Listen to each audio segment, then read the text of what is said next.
안녕하십니까. 고금TV입니다. 고금TV는 단순히 재미를 위해서 적당히 꾸며대서 하는 역사 채널이 아닙니다. 언제나 정통 사서 원본을 보고 직접 번역해서 유튜브를 제작하는 고금TV는 항상 옛날에 일어난 일로 미루어서 눈앞에 닥친 현실을 판단하는 근거를 제공하려고 노력하고 있습니다. 과거는 오늘의 현실과 미래를 비추어 보는 유일한 거울입니다. 자, 오늘은 제나라의 명장 사마양조 이야기로 시작하겠습니다. 지금이야 성이나 씨나 다 같은 걸로 알지만 옛날 중국에서는 성과 씨가 달랐습니다. 중국이라고 해봐야 다 우리 민족 이야기이기는 합니다. 전에 제가 말씀드린 대로 중국을 우리 민족이 지배해 왔으니까요. 사마양제라고 하는 사람은 전환의 먼 후손이다. 이 전환이 원래는 진환입니다. 진환은 진나라 려공의 아들입니다. 이 베풀진자 진나라는 순임금의 후손을 봉해준 나라인데 성이 규입니다. 성이 규이지만은 진나라에 봉해주어서 씨가 진이 된 것입니다. 예를 들면 전주의 씨라고 말하면 전주는 씨이고 성은 이가 되는 시기지요. 제나라 환공 14년 기원전 672년에 진환이 진나라에서 제나라로 망명하게 됩니다. 후대에 가서 진짜의 요 부분을 떼어가지고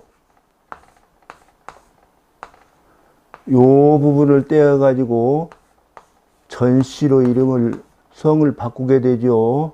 전씨의 후손 중에 전화라는 사람대에 이르러서 이윽고 제나라 강공을 쫓아내고 제나라를 전씨의 나라로 만들어 버립니다. 그러니까 강태공이 분봉받은 강씨성의 제나라에서 이제 전씨의 제나라로 바뀌어 버린 것이죠. 그러나 이 이야기는 아직 강씨성의 제나라 때 이야기입니다. 제나라 경공 때에 제나라가 진나라와 연나라의 연합공격을 받아서 크게 패전해서 제경공의 근심이 깊었다. 이에 당시에 이름난 재상이던 안영이 전양제를 천거했다. 양제가 비록 전씨의 서얼이지만은 그의 문학은 대군을 따르게 하고 무학은 능히 적국을 두려워 떨게 할 것이옵니다. 부디 불러다가 시험해 보시옵소서. 이 전양제가 바로 사마양조입니다. 전회에 소개한 손자도 원래 전씨인데 손자의 조부 때에 거나라를 정벌한 공으로 해서 손씨성을 하사받아서 손씨가 된 것입니다. 제경공이 양제를 불러서 병법에 대하여 물어보고는 크게 기뻐하여 장군으로 삼아서 진나라와 연나라의 군사를 맡게 했다. 이에 양제가 왕께서 신을 비천한 서민 속에서 발탁하여 대부 윗자리에 두셨으니 사조를 따르지 않고 백성들은 믿음직하게 여기지 않을 것이옵니다. 소신은 신분이 미천하여 건세가 또한 가벼우니 원컨대 임금께서 총애하시며 군사들이 높이 받드는 사람으로서 감군을 삼아 주시옵소서. 이에 경공이 허락하여 장가를 감군으로 삼아 함께 가게 해 주었다. 양저가 경공에게 살해하고 나서 내일 정오까지 군문에서 만나기로 장가와 약조하였다. 다음날 양조가 먼저 군문에 이르러 나무막대를 세워놓고 이것은 나무막대의 길이가 제일 짧은 시각이 정오이니 그 시각을 알려고 하는 것이었지요. 아마 후대의 해시계라고 보면 적당할 것 같습니다.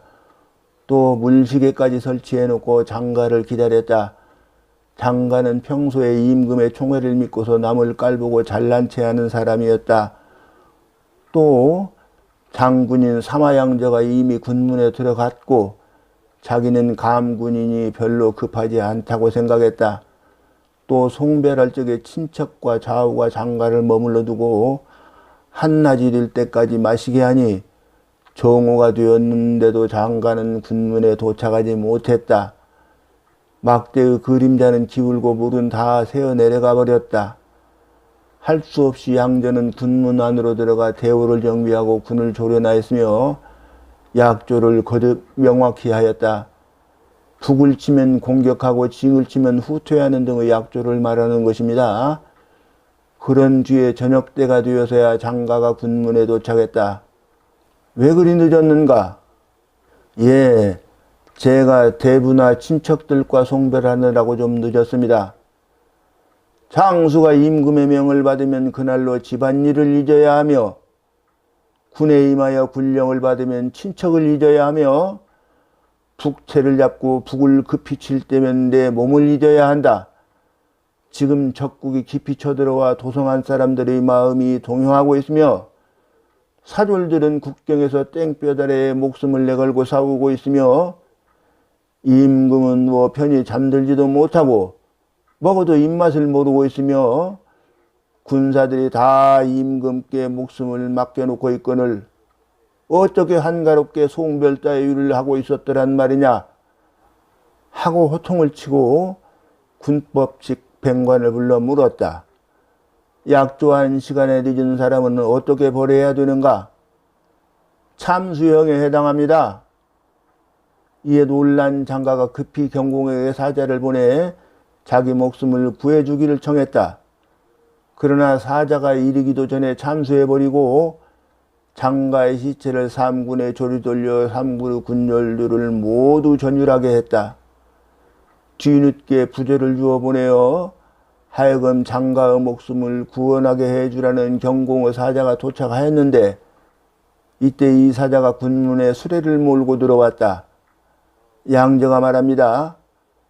장수가 전시에 있어서는 임금의 명이라도 받아들이지 아니할 때가 있다. 라고 하면서 다시 군법 집행관을 불러 물었다. 군문에 수레를 타고 달려 들어와서는 아니 된다. 그런데 지금 사자가 군문을 수레를 몰고 달려왔다. 이게 무슨 죄에 해당하느냐? 예, 참수에 해당합니다. 그러자 경공의 사자가 두려워 벌벌 떨었다. 이에 양저가 임금의 사자를 참할 수는 없다. 라고 하고 마부가 보는 좌측의 참말을 목베어 삼군에 조리 돌렸다. 옛날의 수레는 중앙에 복마 2마리가 있고 양쪽에 참마가 있어서 4마리입니다. 그러니까 왼쪽에 있는 참마를 목베어 삼군에 조리 돌린 것이죠. 임금의 사자를 목베는 것은 임금을 목베는 것과 다름이 없으므로 양저가 그 당시의 예법에 합당하게 처신한 것 같습니다. 춘추시대에 강대국 신하가 약소국 임금의 마부를 때린 일로 나중에 죽임을 당한 일도 있습니다. 전에 문 대통령이 중국에 갔을 적에 기자에게 폭행을 가한 것은 문 대통령을 폭행한 것이나 다름이 없습니다. 외교부 장관이 그때의 책임을 지고 물러나야 했어요. 우리 쪽 인사를 벌주어서 우리의 각오를 보여주었더라면 아마도 중국도 폭행 사건에 대해 응당한 처벌이 있었을 것입니다. 국격을 지키지 못한 큰 죄를 짓고도 자기 자리 보존할 생각만 하고 있으니 너무 추하고 아주 뻔뻔한 모습 아닙니까? 며칠 전에 강 장관이 자기 시아버지가 돌아가셨는데 발인 날에 바로 업무에 복귀하고도 잘했다는 양 자랑질을 하더라고 하던데 참으로 기가 막힙니다. 외교부 보도자료를 보자면 장관께서는 15일 오전에 조문을 다녀오고 오후에 출근을 하셨다라고 했다는데 아니 자기 시아버지 초상에도 조문했다고 하는 겁니까? 아니 자기 부모 초상에 남의 아버지 죽은 것처럼 조문하고 와버리는 것이냐고요? 대통령 수행기자가 폭행을 당했을 때 그 투철한 직업의식으로 사표를 냈어야 되는 거 아닙니까? 초상과 같은 인륜의 대사를 어지럽히고도 남의 윗자리에 앉아있을 생각만 하고 있으니 정말로 너무나도 한심합니다. 저런 야비한 사람을 고위직에 있게 하니까 국민들이 모두 불효하는 겁니다. 말로만 효도하라고 가르치면 뭐합니까? 기업이나 정부가 효도하는 사람을 고위직에 있게 하면 국민들이 경쟁적으로 효도할 겁니다. 인성이라는 것이 다 효도에서 나오는데 인성 나쁜 사람을 고위직에 있게 하면 막대한 비용을 들인 기업의 연구 성과물을 몰래 경쟁사에 팔아먹고 국방무기 설계 기밀을 외국에 팔아먹는 짓이나 하는 거예요. 각설하고 어떤 분들은 그런 정도 가지고 참수라니 너무한 것 아니냐 라고 생각하는 분들도 계신 것 같습니다. 그러나 무조건 너그러운 것만이 사랑이 아닙니다. 전쟁이라고 하는 것은 국가의 흥망이 걸려있는 국가의 대사입니다. 전쟁이 나면 아주 수많은 생명이 죽어나가게 되죠. 군기의 엄정함이야말로 군사와 국민의 생명을 지키는 진짜 사랑이라고 할 수 있을 것입니다. 한 사람을 죽여서 만 사람을 살릴 수 있다면 그거야말로 사랑이라고 할 수 있을 거 아니겠습니까?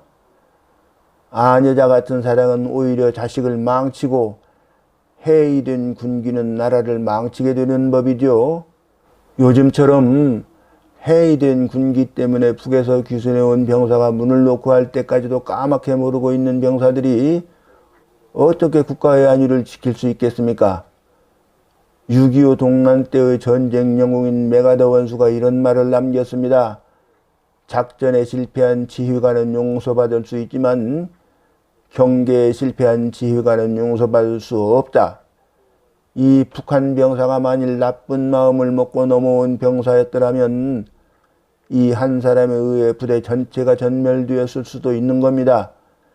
6.25 때 실제로 그런 일이 있었어요. 이런 병사들로 전쟁해봐야 국방비는 해마다 북한보다 4배가량이나 쏟아부으면서도 아마도 핵무기 없이 재래식 무기만으로 싸워도 남한이 반드시 지고 말 겁니다. 국방연구 성과물을 외국으로 유출해 팔아먹는 역적들도 문제이죠. 월남전 때에도 배추공들이 우리 군이 팔아넘긴 무기를 가지고 우리 병사들을 죽였다고 하지 않습니까? 이런 자들을 처단하기 위해서라도 사형제도는 반드시 부활되어야 합니다. 이런 참아 못할 짓을 하는 역적들임에도 불구하고 정치적 혹은 종교적인 이유로 사형을 집행하지 않는 것은 대부분의 국민들의 생각과는 아마 동떨어진 것일 것입니다. 알량한 몇 푼의 이익을 자기 호주머니에 채워넣기 위해 국가를 망해먹고 전쟁으로 헤아릴 수 없이 많은 남의 생명을 죽게 하고도 국민들의 세금으로 먹여 살려주는 것이 도대체 정의에 부합하는 일입니까? 자, 오늘은 여기까지 하고 이 전쟁이 어떻게 전개되는지 다음 회에서 계속 이어가겠습니다.